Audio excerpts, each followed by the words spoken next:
وأتم التسليم على الصادق الوعد الأمين سيدنا ونبينا محمد أرسله الله بالحق بشيرا ونذيرا وبين يدي الساعة من يطع الله ورسوله فقد رشد ومن يعص الله ورسوله فلا يلوم إلا نفسه ولا يضر الله شيئا اللهم اغفر لنا وتب علينا وزدنا علما وجعلنا من المخلصين ومن التوابين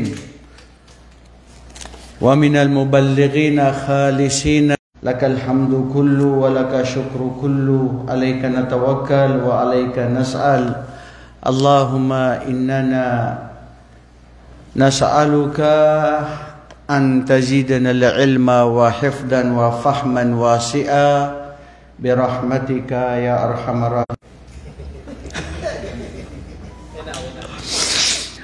Kaping barako.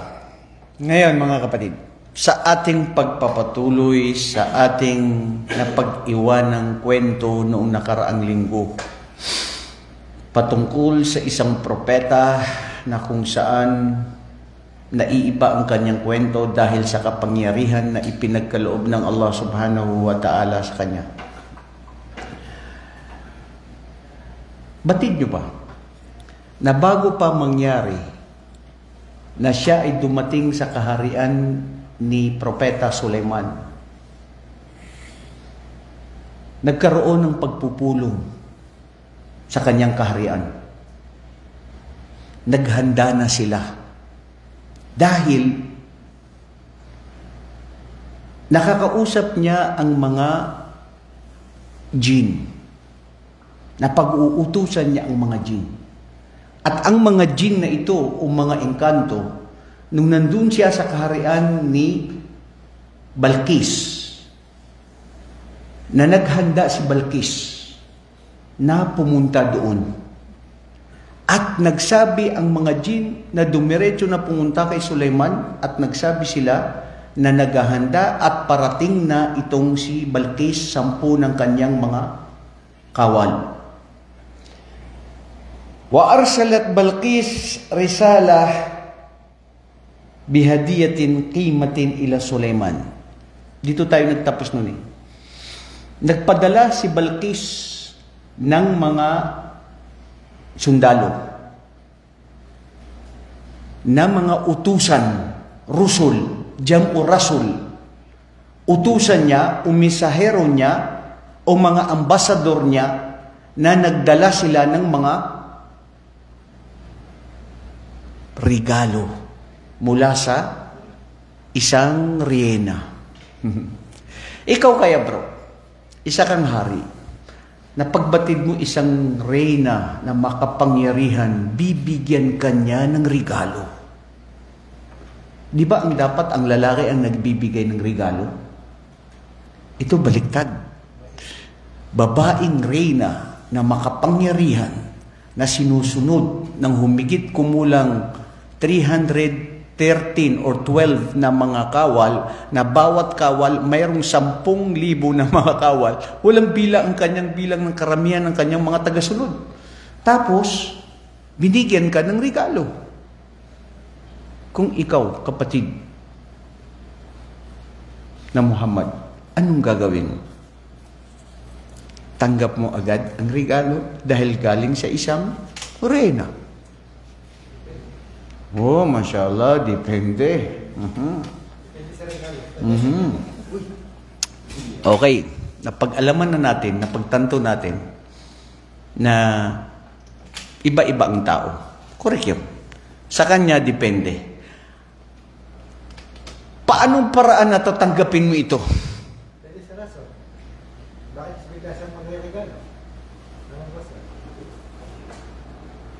Ginagamit ang kanyang utak. Correct. Ganun din si Sulaiman. Nag-isip si Sulaiman. Hindi basta niya ito tinanggap. Kaya, ngunit si Sulaiman, napagtanto niya na ang babaeng ito ay matalino. Bidakaiha wa fataniha anna al-malika arsalat rijal liya'rifu mada quwwatu wa quwwatu jayshihi alladhi ma'ahu. Correct. Si Sulaiman, nung dumating sa kanya ang mga mensahero na mula kay Balkis, napagtanto niya na ang babaeng reynang ito ay matalino. Dahil gusto at napagtanto ni Sulaiman, ilan ang mga kawal na mayroon si Sulaiman. Anong kaharian, anong sandata, anong puwersa meron siya. At yun ang gusto na mapag-alaman ng reyna ng Sheba sa Yaman, kung kakayanin ba ito.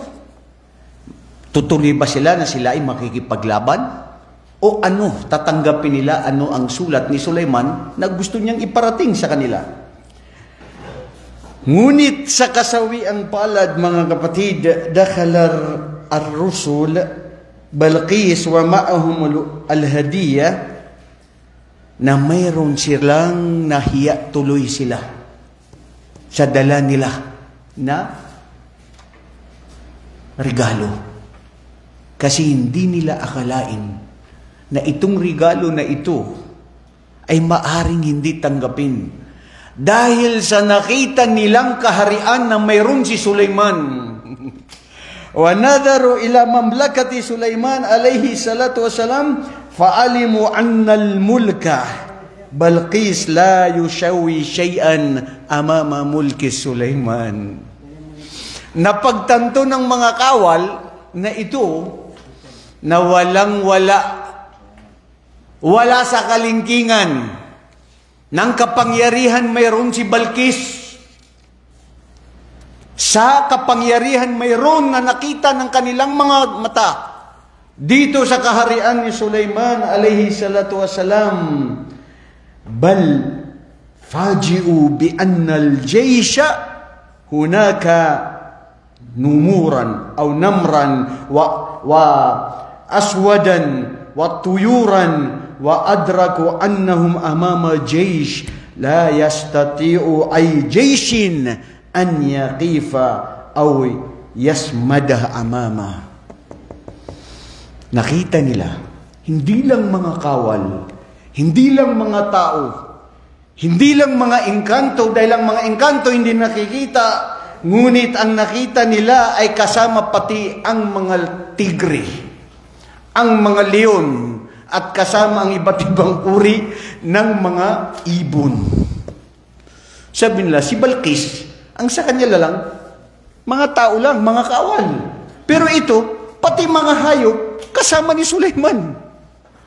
So, anong kawal ito? Anong kapangyarihan itong meron siya? So, alalaong baga nahiya sila na ibigay ang kanilang regalo. Kaya wala silang magawa kasi dapat sundin mo ang anong ibinigay sa iyo o ipinagkaloob sa iyo ng isang amir. Kahit anong mangyari, ibigay pa rin ang regalo ko. Nahihiya sila na ibigay pero wala silang magawa, so maibigay pa rin. Dahil nga doon sa nakita nila, nakapangyarihan na mayroon si Sulaiman.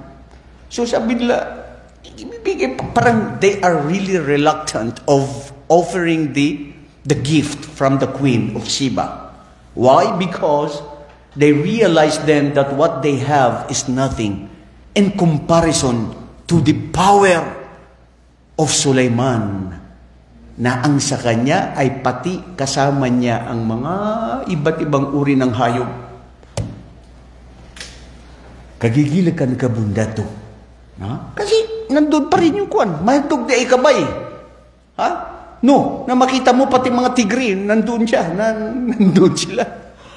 Kaya, sabi ng Quran sa Suratu Naml 36, Atumidunani bimalin, fama atani Allahu khairum mimma atakum, bal antum bihadiyatikum tafrahun. Ito ba, sabi niya, wika ni Sulaiman, na ibibigay nyo sa akin na galing mula sa reyna Si Balkis, o kung tawagin na pangalan niya, na itong ibibigay niyo sa akin para sabihin na wag ako lumusob o let there be peace on earth, wala nang away. So ayaw na lang ka bigyan mo na lang kami na kung anong meron kami, mabubuhay ng ganun din kayo, walang pakialaman. Ha? Ano sabi ni Sulaiman? Fama atani Allahu khair. Anong ipinagkaloob sa akin ng Allah ay mas matimbang, mahigit pa sa anuman ang mayroong kayo. Ibig sabihin, hindi siya nakukuwang suhol. Mayroon siyang prinsipyo. At ang mayroong prinsipyo, maliit man o malaki, kontento siya doon at hindi siya nababayaran na anumang uri ng kapangyarihan, maging pilak, pera, kapangyarihan o babae. Wala yun sa kanya.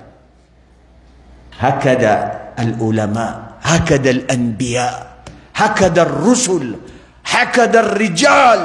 Yan yung mga totoo na may mga paninindigan, na mga sugo,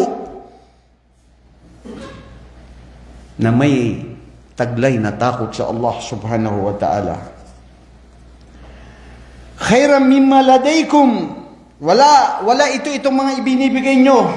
Kaya sinabi niya dun sa kanyang mga kawal, irji ilayhim, bumalik kayo lahat. Doon sa kaninong hari na meron kayo o sinong queen na yan. فَلَنَأْتِيَنَّهُمْ بِجُنُودٍ لَا قِبَلَ لَهُمْ بِهَا. Dahil pagbalik nyo, susunod kami at makikita ninyo ang aking puwersa na kailanman walang pwedeng makatalo. Kung hindi kayo susunod sa anumang gusto ko, makikita ninyo. Mga kapatid, may tanong dito. Bakit ganun na lamang? Na pwede bang puwersahan?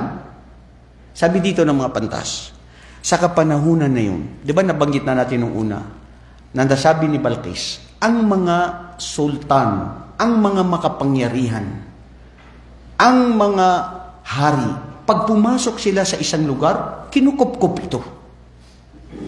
Hindi na tayo magpalayo. Sa atin sa Pilipinas, nakupkup tayo ng mga Espanyol. Dahil kulang tayo ng sandata. Bulo lang yung sa atin. Sa kanila, kanyon, baril. May mga baril na. Tayo, anong baril? Wala pa. So, kapanahunan na yun, ay sila ay nilulusob. At kung mahina ang pwersa mo, wala na yung pwersa ninyo. So, si Sulaiman, yun ang sa kanila. Ang sa kanya naman, sumunod lang sila na tumanggap at maniwala sa nag-iisang Diyos, ang Allah subhanahu wa ta'ala. At huwag sambahin ang anumang sinasamba nila na mga ya'buduna syams. Sinasamba nila ang araw, buwan, sa gabi, o mga bituin. Yun ang ayaw ni Sulaiman. Wahum saghirun, at batid ko, dahil ito ay puwersa ko na ipinagkaloob sa akin ito ng Allah, kayo ay kukunti lamang ang anong meron kayo. Alayhim sigar wal arwad dimar. So ibig sabihin, umalis kayo, sabihin nyo sa inyong reyna, darating kami, puwersa namin, makikita ninyo, hanggat hindi kayo sumunod sa ano ang aming hiling at ano ang aming ninanais. Nung dumating na ang mga sugo, mga kapatid, dumating na sila doon sa lugar na yun, napagtanto ni Balkis. Sabi niya sa kanyang sarili, hindi ito basta hari. Mada qalat? Qalat kad wallah araftu ma hada bimalik. Ito sa tafsir ni Ibn Kathir. Sabi niya, wallah, sumusumpa ako. Ito ay hindi pangkaraniwan na hari. Dahil hindi niya tinanggap ang anumang ating regalo. Pinakamamahal na regalo. Pera, pilak, diamante, o anumang mga perlas, wala ito. At gusto naman natin makipagnegosasyon lang. Huwag tayo lusubin, hindi tayo makikialam sa kanila, hayaan tayo kung anong meron tayo, walang problema. Qawiyu lanadhara amruk. Kaya sinabi ng babaeng ito, wala tayong magawa. Dahil pupunta sila dito at lulusob sila dito, ihahanda ko ang aking mga kawal. Bi-ithna ashara alf. Manatili lang kayo dito sa aking kapangyarihan. Pero ang dadalhin ko, yung mga iba na kalahati ng mga kernel, mga general. Lumusob, pumunta tayo, makipag-negosasyon tayo. Hindi tayo makikipaglaban. Pupunta tayo doon. Napag-alaman ng mga jin, nagbalita na sila doon kay Sulaiman. Ibig sabihin ang iba sa mga jin, mga marites. Ang mga manghuhula, hindi nyo ba alam? Mga marites yung mga yan. Binubulungan niya ng mga jin. Ito nawala, ito kamukha niya, ito kaparehas niya. Hindi, wala silang alam. Pero dahil sa pakikipag-ugnayan sa mga engkanto, sa mga jin, doon nila napag-aalaman. Pero hindi lahat ng jin, alam nila ang lahat. Hindi lahat ng mga propeta, alam nila ang lahat ng mga pangyayari. Wa ma utitum minal ilma illa qalila. Maliban sa pinakamaliit na kaalaman ay pinagkaloob sa inyo. Ya ayuhal mala'u, ayyukum ya'tini. Napagbatid ni Sulaiman na parating at papunta si Balqis kasama ng kanyang mga hari. Sabi niya, o kayo aking mga tauhan, sabi ni Sulaiman. Ayyukum ya'ti bi arshiha qabla an ya'tunani muslimin. Napagtanto ni Sulaiman na maari sila ay tumanggap at sumuko. Dahil yung sabi ni Sulaiman, pag hindi kayo sumuko, pag hindi kayo tumanggap sa anumang alok ko na kabutihan ninyo to para sa inyo, lulusubin namin kayo. Bago sila mag-Muslim, bago sila tumanggap, sino sa inyo ang may kakayahan na dalhin dito ang kaharian ni Balqis? Kala Ifrit, si Ifrit kasama sa mga jin. Hanggang ngayon, buhay pa ang mga Ifrit. May mga Ifrit. Hindi kayo nakakita ng Ifrit? Ha? Bro, kung di kayo nakakita, sige lang. Pagkabalang araw, makakita kayo. Diyan sa may mga probinsya. Kala ifritu minal jin, ana, atika bihi qabla an taqumu min maqamik. Kayang-kaya ko yan, aming Hari Sulaiman.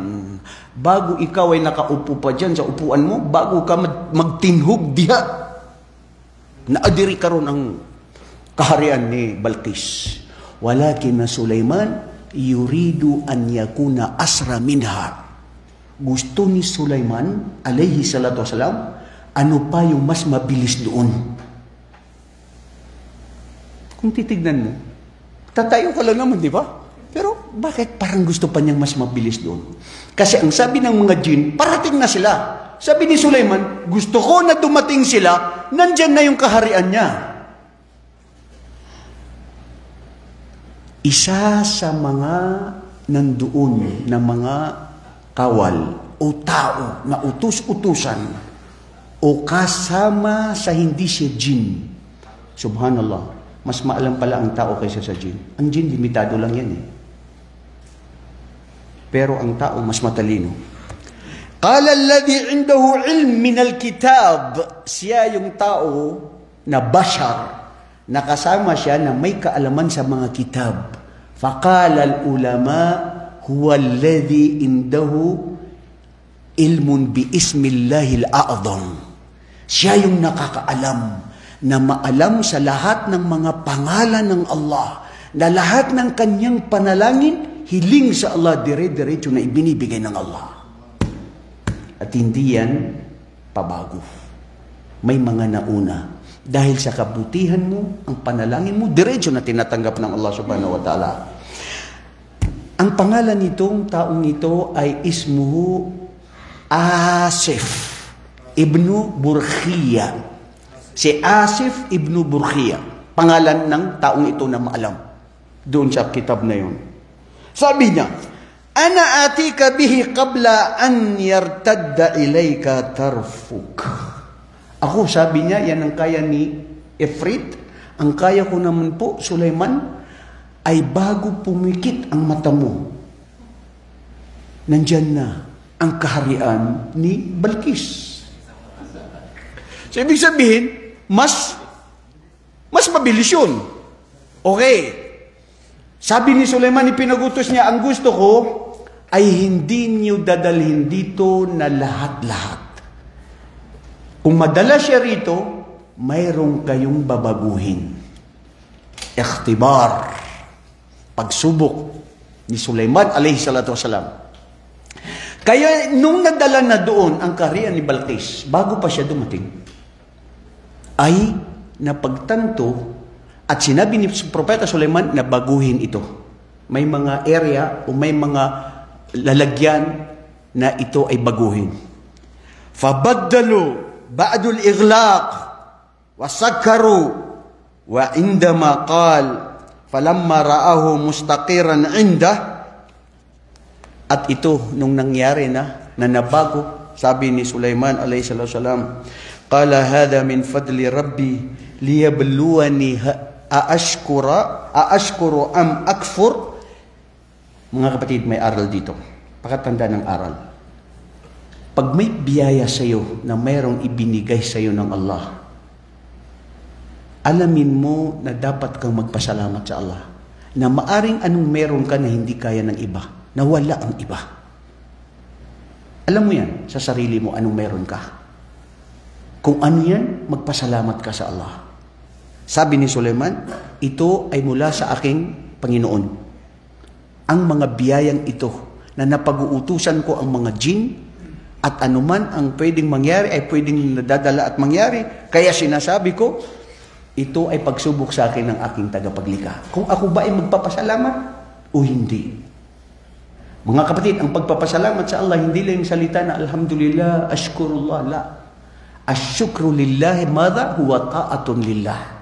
Ang pagpapasalamat sa Allah sa mga biyaya niya ay ang pagsunod sa kanyang mga pag-uutos. Kaya nung nangyari na yun, dumating na ang pinakaantay na dumating si Balqis. Kaya sinabi dito ng Allah, sabi ni Sulaiman, وَمَنْ شَكَرَ فَإِنَّمَا يَشْكُرُ لِنَفْسِهِ. Totoo yan. Sino ang magpapasalamat? Tunay na napagsalamatan ninyo ang inyong sarili. Dahil lalo pang dadagdagan ng Allah subhanahu wa ta'ala ang mga biyaya na ipagkakaloob sa iyo sa taong nagpapasalamat sa mga bilang o walang bilang na mga biyaya ng Allah subhanahu wa ta'ala na ibibigay sa iyo. فَإِنَّمَا يَشْكُرُ لِنَفْسِ وَمَنْ كَفَرَ فَإِنَّ رَبِّ غَنِيٌّ كَرِيمٌ. At ang sinumang na tumalikod na hindi magpapasalamat sa Allah subhanahu wa ta'ala, فَإِنَّ اللَّهَ أو فَإِنَّ رَبِّ غَنِيٌّ كَرِيمٌ. Mga kapatid, ang aral dito, sambahin mo ang Allah, magpasalamat ka sa Allah o hindi, para man yan sa kabutihan mo, para yan sa sarili mo. Pero ang Allah ay nananatili, Ghaniyun Karim.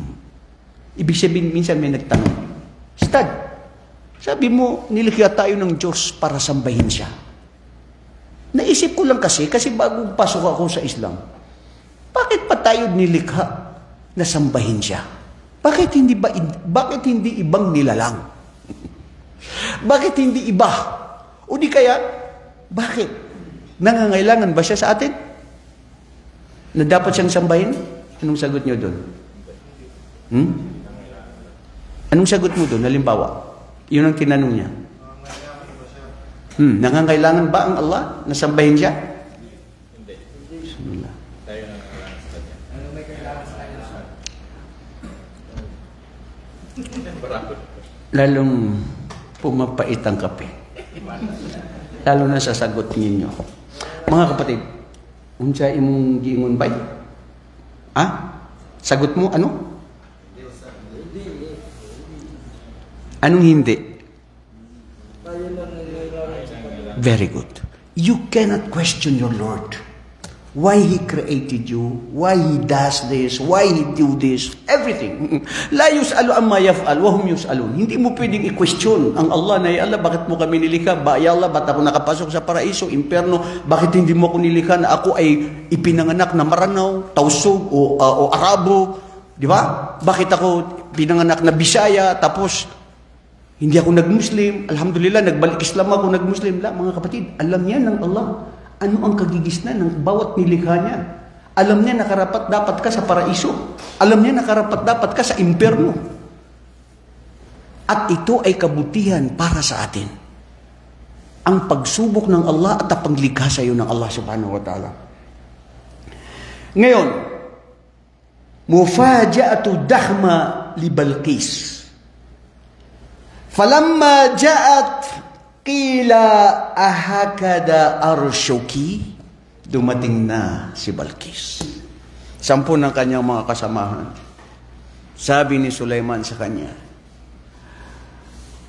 ito ba ang iyong kaharian?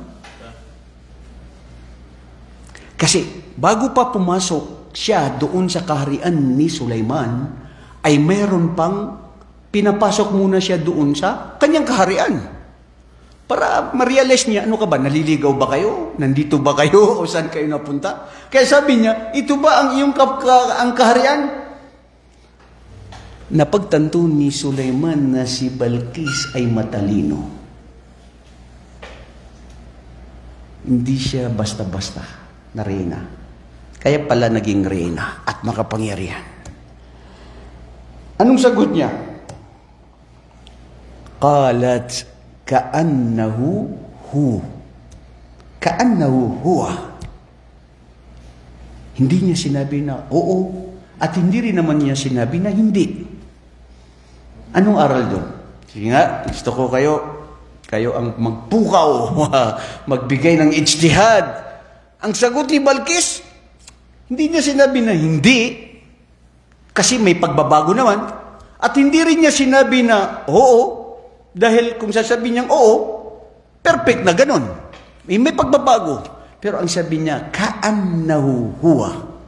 Ibig sabihin, may similarities. May pagkaparehas. Adna sagitan bidaati gamrano. Ang sinabi niya, parang.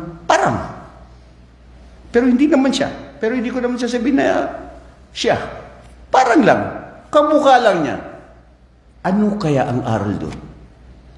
Ha? Hindi kayo kasi uminom ng kape. Mga bro, Abdullah, anong aral doon?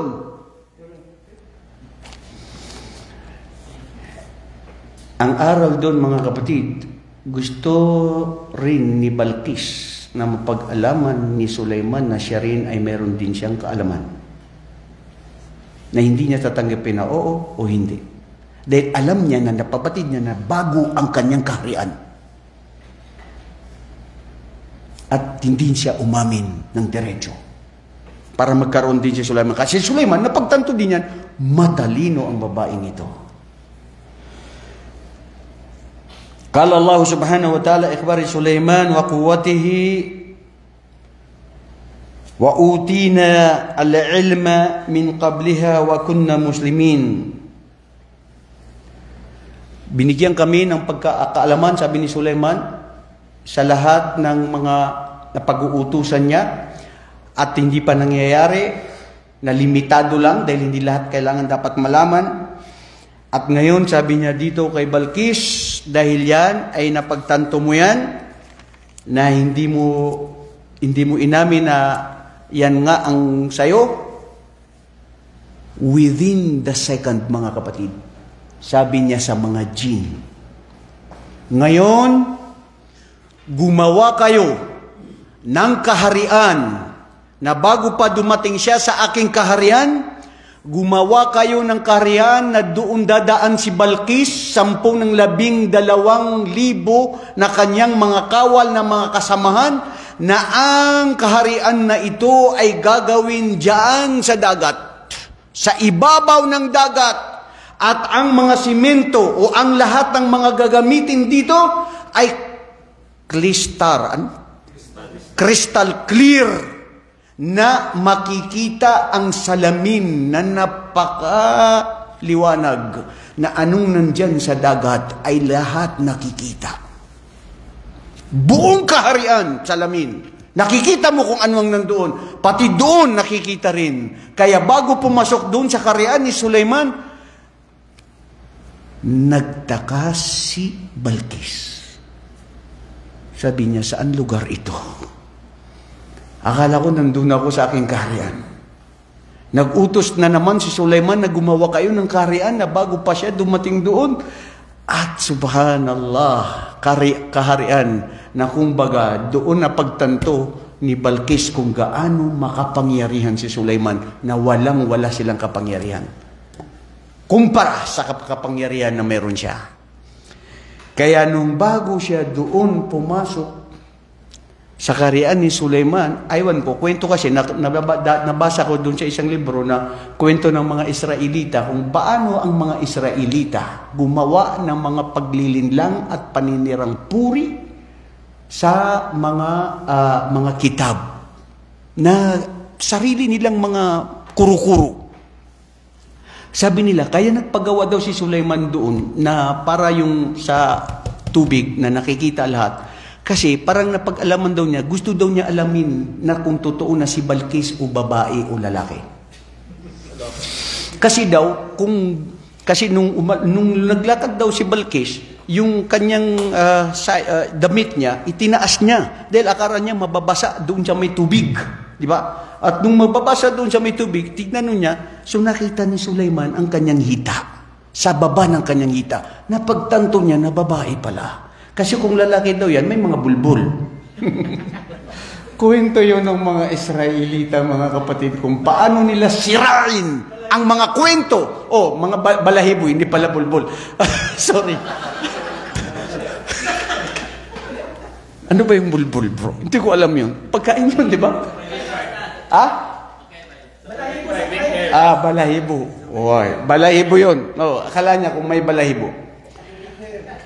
Falamma ra'atuhu asibatuhu lujja wa kashafat an saqaiha qala innahu sarhun mumarradun min qawarir qalat rabbi inni zalamtu nafsi wa aslamtu ma'as Sulaymani lillahi rabbil alamin. Nung naitaas na ni Balkis at nakita ni Sulaiman ang kanyang hita, na pagtanto niya na babae nga si Kuan, Balkis, lujja wa kashafat an safilha, qala innahu sarsar, sabi niya tumuloy ka na. Ibaba mo na yan kasi hindi man yan tubig. Yan ay salamin na crystal clear na ipinagawa ko sa aking mga engkanto na napag-uutusan ko, na dyan ginawa yan sa dagat, sa ibabaw ng dagat. Hindi ka dyan mababasa. Kawarir na mga uri ng mga, subhanallah mga kapatid, yan, ngayon may mga nakikita tayo ganyan, di ba? Qalat rabbi inni zalamtu nafsi. Doon na napagtanto ni Balkis. Sabi niya, ya Allah, aking Panginoon, ako ay napag-ano ko ang sarili ko. Nagkasala ako. Unalinlang ko ang sarili ko sa pagsamba sa mga dito sa araw o buwan. Wa aslamtu, at ako ngayon ay tumanggap sa anong turing ni Sulaiman sa paniniwala sa Allah, ang tunay na tagapaglikha, ang tunay na Diyos na dapat sambahin. Lillahi Rabbil Alamin, ma'a Sulaiman. Hindi siya sumuko dahil kay Sulaiman. Sumuko siya dahil para sa Allah. At paniniwala sa tunay na nag-iisang Diyos, ang Allah subhanahu wa ta'ala. So mga kapatid, ang aral na nakuha doon, wa aslamtu ma'a Sulaymani lillahi rabbil alamin, ay pagtanggap sa Islam para sa Allah. Hindi kahit sino. Hindi natakot si Balkis doon kay Sulaiman. Namangha siya sa ipinagkaloob ng Allah kay Sulaiman. Kaya si Sulaiman, inaanyayan din si Balkis at 10 ng kanyang mga kawal na maniwala sa tunay na nag-iisang Diyos. Taba'ahu ma'a Sulaymani lirabbil alamin, ay taba'ahu qawmahu alal Islam. At noong si Balkis ay nag-Muslim at tumanggap sa Islam, sumama pati lahat ng kanyang mga kawal. Adrakat annaha tawajja a'dham mulukal ard, na pagtanto niya na ito yung katotohanan. Napanlinlang kami ni Satanas. Si Satanas kasi, mga kapatid, si Iblis, ginagawa niya sa atin ng mga bagay na akala natin mabuti, yung pala ay kasalanan. May mga gawain tayo na akala natin mabuti na kasalanan, pero ang akala mo mabuti yun. Tama ba yun? May gawain ka na kasalanan, pinapaganda sa iyo ni Iblis. Na tuloy-tuloy mo lang yan. Yan ang totoo. وَزَيَّنَهُمُ الشَّيْطَانُ سُوءُ عَمَلِهِ. Yan ang sa Quran. At ninilang sila at ginilyo sila ni Satanas na ginawa sa kanila ang mga gawain nilang masasama na mabuti. Na ito ay tuloy-tuloy na kanilang ginagawa. Tumanggap si Balkis ng Islam. May katanungan, Ustad, naging asawa ba ni Sulaiman si Balkis? Ano ka, marites din? Gusto mo rin malaman na naging asawa niya ba niya o hindi? Ang sabi dito ng mga pantas, may iba na naging asawa. Dahil ang naging asawa ni Propeta Sulaiman ay 1,000. Humingit kumulang ng 1,000 mga kababaihan. Sister, makinig ka sister. Tignan mo, mga propeta nakakapag-asawa na more than 1,000. Sa kapanahunan niya. Tapos ikaw si asawa mo, isa lang ang mag-asawa siya nang para maging kaibigan mo, ayaw mo pa.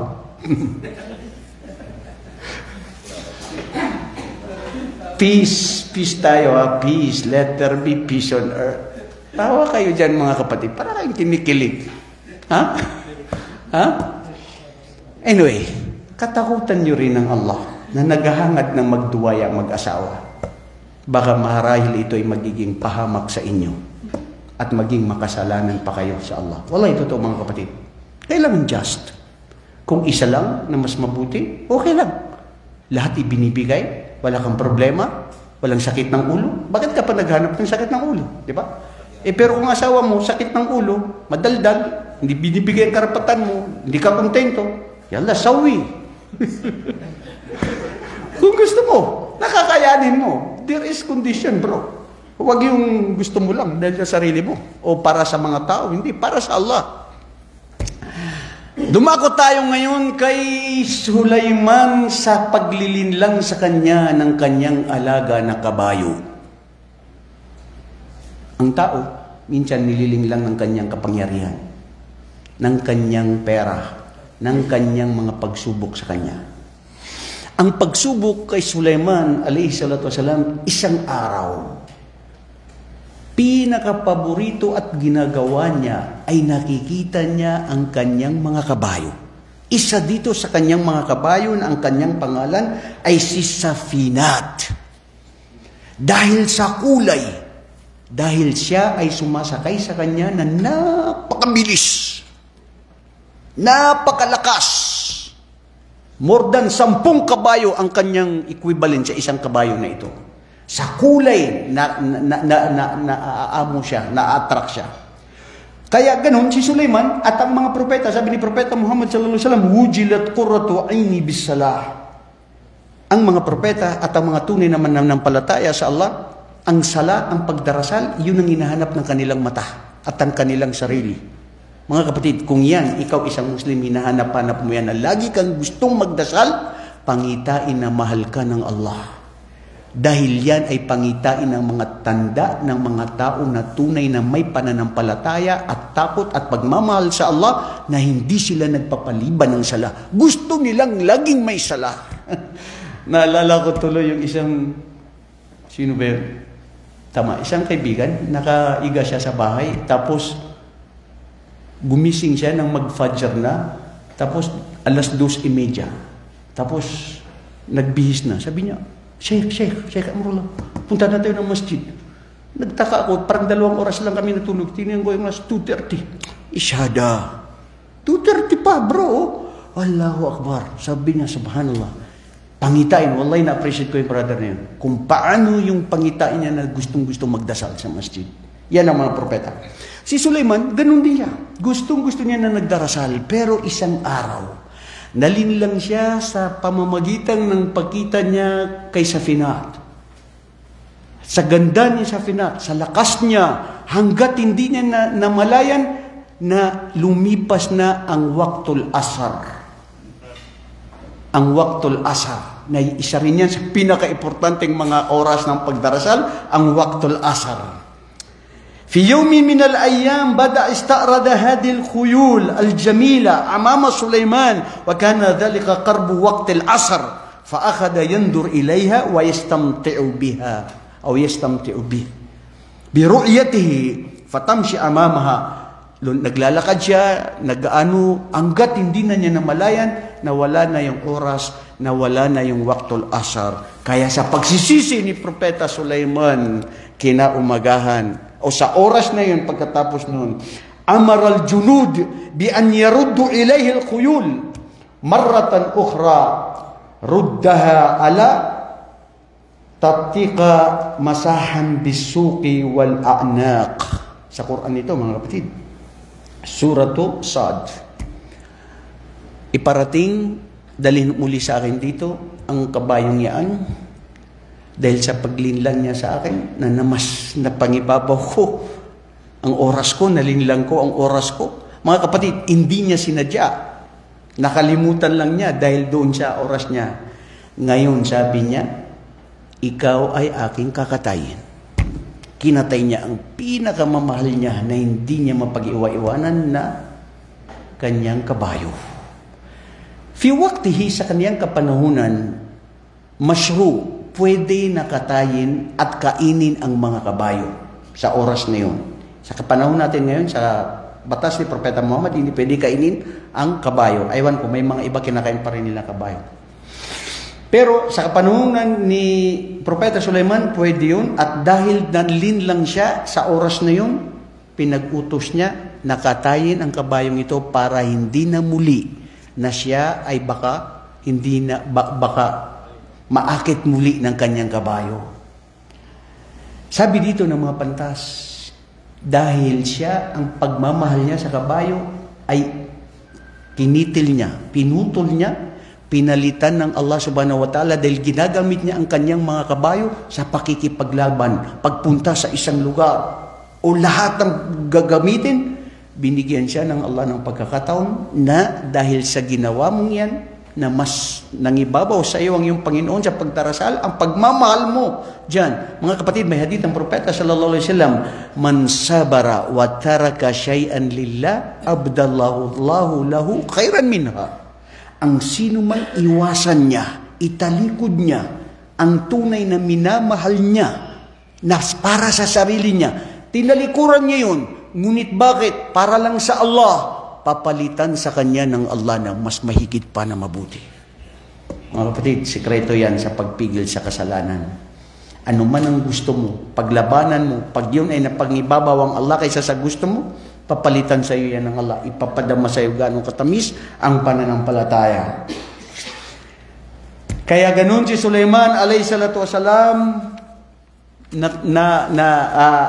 nakitaan ng Allah subhanahu wa ta'ala ng kanyang tunay na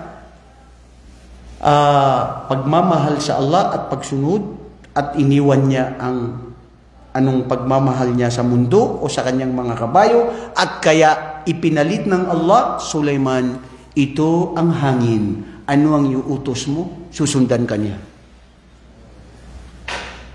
Allahu Akbar. Alhamdulillah. Ang hangin, uutusan mo? Oo. Ano man iutos ni Sulaiman, darating sila. Pumunta ka rito, daling kami doon. Subhanallah, dadalhin doon ang hangin. Si Propeta Sulaiman, alayhi salatu wasalam. Ang lahat ng tao, pati ang mga propeta, may pagsubok. Tama? Oh, basta tao may pagsubok. Anong pagsubok kay Sulaiman? Hada huwa tafsiru fitnatu Sulaiman alayhi salatu wasalam, walaqad fatanna Sulaimana wa alqayna ala kursiyihi jasada. Si Sulaiman ay sinubukan ng Allah subhanahu wa ta'ala. Minsan isang araw, sinabi niya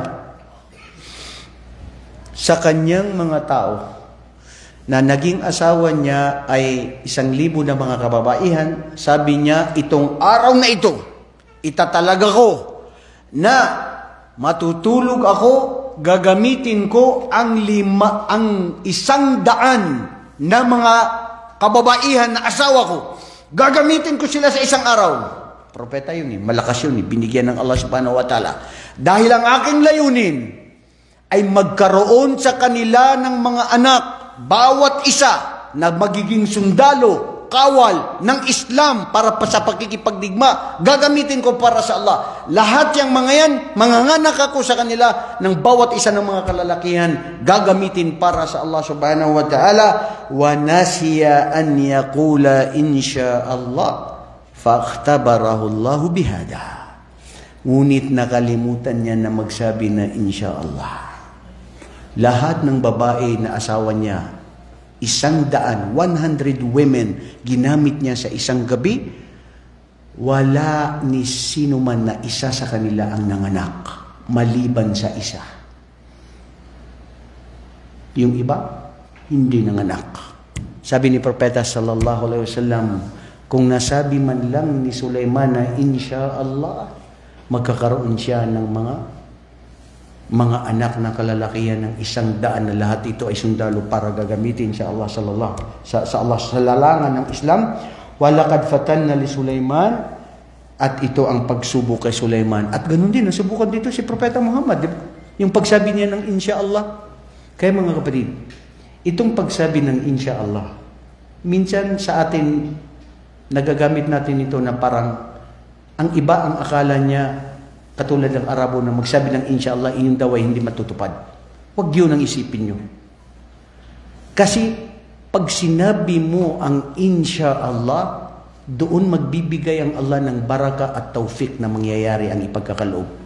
Kasi kung hindi ka makapagsabi ng inshallah, hindi matutuloy. O maaaring hindi matuloy. O maaaring matuloy pero walang baraka. Ganito kaalaga. Kasi ano ba ibig sabihin ng inshallah? Di ba? Sa kapahintulutan ng Allah subhanahu wa ta'ala. So ngayon, yun ang nangyari kay Propeta Sulaiman alayhi salatu wasalam. At ganun din mga kapatid, si Propeta Sulaiman sa kanyang hindi na makalimutan sa kanyang nagawaan na Sulaiman, lamma buniya Bait al-Maqdis. Siya rin ang nagpagawa ng Bait al-Maqdis. Saan? Sa Jerusalem. Wa aqama suwar hawla Madinat Uruslim. Sa Arabic, Uruslim o Jerusalem ngayon sa wika natin ngayon ng ginagawa ng wika ng English. Jerusalem. Dito sa Arabic, Uruslim. Madinatul Quds. Pinagawa niya ang Masjidil Quds. Napakaganda sa una ng kapanahunan na yon at humiling siya sa Allah ng 3 dua. Ang 2 dua ay tinanggap. Pero ang 3 hindi tinanggap. At ang sabi ni Propeta Muhammad sallallahu alaihi wasallam, sana yung pangatlo na yon ay yun na yun sa ating mga ummah. Hiniling ni Propeta Sulaiman alayhi salatu wasalam, khilal fa'atahu ithnain wa nahnu narju an takuna thalithan. At hiniling natin sa Allah ang 3 hiling niya ay mapasa atin. Una, paghiling ni Propeta Sulaiman alayhi salatu wasalam na ang kanyang kaharian na sumunod sa kanya, na pag-uutusan niya ang lahat. At yun, nangyari yun, ipinagkaloob ng Allah. Hiniling din niya sa Allah subhanahu wa ta'ala na ang kapangyarihan na mayroon siya ay ibigay lang sa kanya lang at hindi ibigay sa kahit sino mang tao o kahit sino mga propeta na sumunod sa kanya. Ipinagkaloob yun ng Allah. At hiniling niya na ganun din na man kharaja minal masjid o man kharaja fi baytihi yuridu as-salah fi hadal masjid kharaja min khati'ati mithlu yawma waladathu ummu. At ang sino mang lumabas sa kanyang bahay papunta sa masjid na yan sa Bait al-Maqdis ay siya ay nakapagdasal doon, ang katumbas nito ay parang siya ay pinatawad ng Allah sa lahat ng kanyang mga kasalanan na ipinanganak ng kapapanganak pa lang ng kanyang magulang. Masya Allah. Hadith yun ng Propeta sallallahu alaihi wasallam, pero ang sabi dito ng mga pantas, hadithun daif, yung iba rin sinabi nila, hadith ito na matatagpuan sa Bukhari Muslim, ang nagriwaya si Abu Huraira, pero yung hiniling, 2, tinanggap. Yung isa, maari, sabi ni Propeta Muhammad, ilingin din natin yun. Kasi alam natin mga kapatid kung gaano kahirap magdasal sa Masjidil Aqsa. Ang mga minsan nagdadarasal doon, minsan binabaril na agad ng mga Israelita. Kaya inshallah, ang kanilang gantimpala ay paraiso. Ang mundo sa atin mga kapatid ay pahirap sa mga Muslim, na ito'y biyaya, ang pahirap na pagsubok na ito.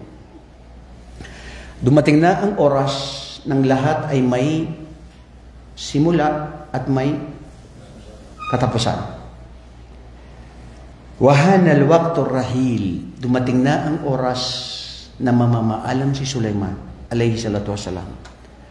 Falamma qadayna alayhi al-maut ma dallahum ala mautihi illa dabbatun fil ard ta'kulu min si'atuhu falamma kharra tabayyanatil jin an law kanu ya'lamuna al-ghaib ma labithu fil adhabil muhin.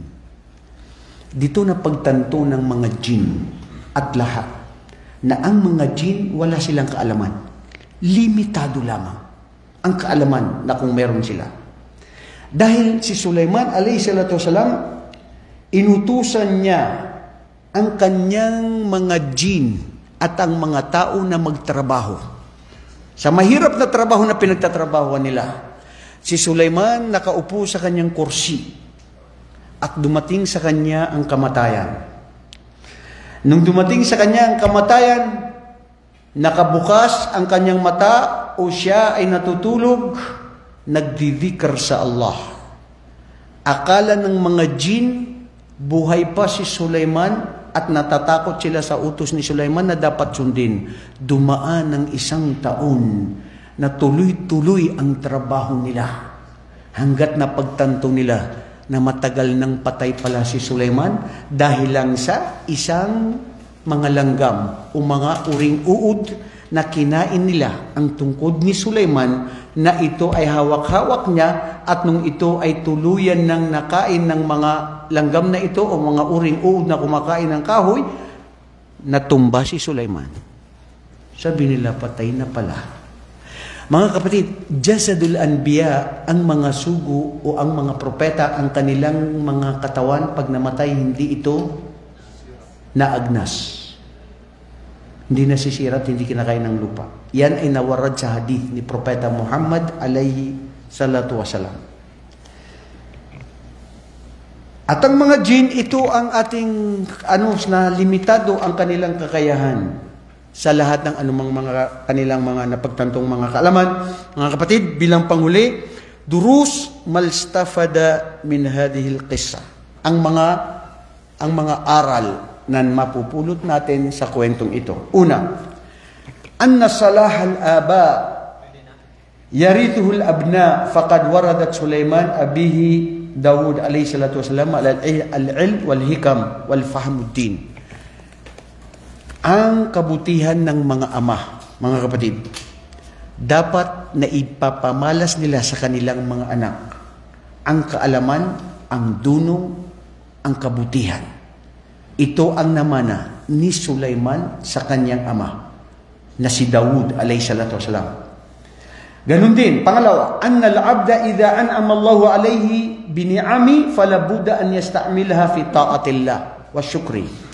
Ang isang tao, alipin, pag pinagkalooban ng Allah subhanahu wa ta'ala ng kapangyarihan o kakayahan o mga biyaya, ang mga biyayang ito, mga kapatid, dapat gamitin ito para sa Allah, sa ikalulugod ng Allah, sa serbisyo sa Islam. Ang lakas mo, ang talino mo, ang lahat ng meron ka, gamitin mo yan para sa Islam, para sa araw ng paghukom. Pangatlo, anna al-abdal muslim idha da'a li nafsi fala budda an yahris kull al-hirs bid-du'a'i waliday. Ang isang Muslim, pag nagdudua, nararapat lang at dapat nagdudua siya, lalong-lalo na sa kanyang mga magulang, at ganun ang dua ni Propeta Sulaiman. Di ba, mga kapatid? Nung napagtanto niya na narinig niya itong ang langgam ay nagsasalita at sinabi niyang mga langgam, umalis kayo dyan. Dadaan si Sulaiman at kanyang mga kawal. Baka hindi kayo niya mapansin at baka mapahama kayo. Magpasok kayo sa inyong mga lungga. Fatabassama dahikan. Siya ay napatawa at napangiti. At nagsabi siya, Rabbi awzi'ni an ashkura ni'mataka allati an'amta alayya wa ala walidayya wa an a'mala salihan tardahu wa adkhilni fi ibadika salihin. Subhanallah. Mga kapatid, muraysin nyo yan na doa. Napakaganda ng doa yan. O aking Panginoon, ipabilang ako sa laging gumagawa ng kabutihan at laging nagpapasalamat sa iyo. at sa mga biyaya na ibinigay mo sa akin, ganun din sa aking mga magulang.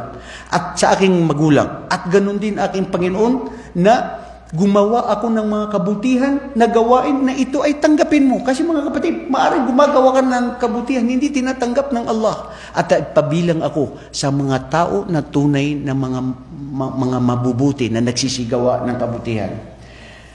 Pang-apat, mga kapatid, annal muslim la yuaqib ahadan illa ba'da an yasma udra fa alayhi an yakuna ma'dhuran. Ang isang muslim, ang isang dato o sultan, isang ama, kahit sino sa atin, bago tayo maghusga, bago tayo magparusa o sa sinong gusto nating parusahan dahil sa kasalanan na ginawa niya, isa kang judge, huwag bigla-bigla. Alamin mo muna ang rason. Katulad ni Hudhud. Sabi niya, sandali, o Sulaiman, bago mo ako katayin o anumang parusa gagawin sa akin, ito ang balita ko sa iyo. Na napagtanto ko na isang babae na sinasamba nila ang araw, bukod pa sa Allah. Ibig sabihin, rason mo, tama. Pang-anim, annal anbiya la ya'lamuna al-ghaib alal itlaq innama ya'rifuna ba'dul ghaibat. Ang mga sugo ng Allah hindi nila alam ang lahat. Lahat ng sugo. Ang mga jin kahit sino, la ya'lamul ghaib illa Allah, maliban sa Allah. Kaya ang sino mang naniniwala sa mga tao, propeta o kahit sino sa atin na alam niya ang lahat mangyayari bukas sa isang araw, yun ay pagiging kufr pag naniwala ka doon sa kanya dahil ito ay shirk. Dahil ang mga propeta, limitado ang sa kanila. Pangpito, mga kapatid, anna syura bainan nas taj'alu ra'yu sa'iban sadidan wa hada bi barakatil alf wa ta'awun 'alal birri wat taqwa. Ito para ito sa mga nahalal na mga kamusliman. Maski hindi ka muslim pero kakapupulutan ito ng aral. Pag meron kayong desisyon, pag meron kayong gagawin, kailangan ipaalam mo to sa iyong mga advisor mo. Magkaroon ka ng committee na sino yung mga totoo, na ikhlas, na dalisay, na matotoo sa iyo, at mga matatalino. May gagawin ka, ipagpaalam mo sa kanila. Di ba? Asyura bainanum. Ito hadith ni Propeta Muhammad sallallahu alaihi wasallam. Pati rin sa Quran, washawirhum fil amr. Inutusan ng Allah subhanahu wa ta'ala si Muhammad na, o Muhammad, makipag-ugnayan ka sa kanila, consolidate o consultation ka sa kanila. Propeta na yun, ha? Dahil dito matatagpuan ang isang matagumpay ng isang hari o isang dato o kahit sino. Totoo naman yun, bro. Huwag yung magdesisyon ka, ikaw lang mag-isa. O di kaya magdesisyon ka, desisyon pala ni asawa mo. Pateng. Pag yun ang nangyari, ikaw na ang bahala anong nangyayari. Innahu qad wajada fin nisa. Ito, mga kapatid, bilang pangwalo, makikita din na mayroon palang may mga kababaihan na aklun wa afdal min kathir min ar-rijal. Mayroon din palang mga babae with respect to the women, lalo na yung mga women na nagsasabing, we are womanist, galing sa Malaysia, sa pamumuno ni Amina Al-Wadud, na isang babae na nag-controversial, na nag-pray, na nag-lead ng prayer ng Jum'ah sa New York. Sabi niya, ako ang magdadasal sa inyo, ako ang mag-iimam sa inyo. We are feminist. Kung anong kaya ng lalaki, kailangan kaya din natin. Astaghfirullah. Ito ang mga demokrasya, ito ang ginagawa ng mga kuffar, ginagawa ng mga extremist, ng mga orientalist. Ito yung mga ginagawa ng mga Illuminati, na ang babae ngayon dapat simsim, sawa-sawa, pareha sila lahat ng kapangyarihan ng lalaki, which is sa Islam hindi. May dapat kang kapangyarihan, limitado. Hindi lahat ng meron ka, dapat. Di ba? Although lahat pare-parehas ng kapangyarihan. Annal muslima idha hadathat amrun bihubbihi falabuda an yansibal fadlu lillahi jalla wa ala. Ang tao pag meron siyang mahal na anumang bagay o anumang nangyari sa kanya na kabutihan, sasabihin niya na ito ay galing sa Allah. Hindi na sasabihin na galing ito sa talino ko, sa lakas ko. Hada min fadli rabbi.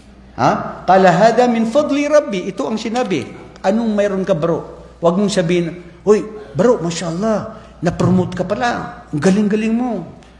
Siyempre naman, nakita mo naman ako na paano ako magtrabaho.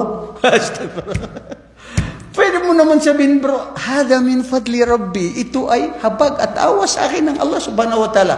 Diyan nakikita yung mga hambug na masyado silang nagmamataas sa kanilang sarili.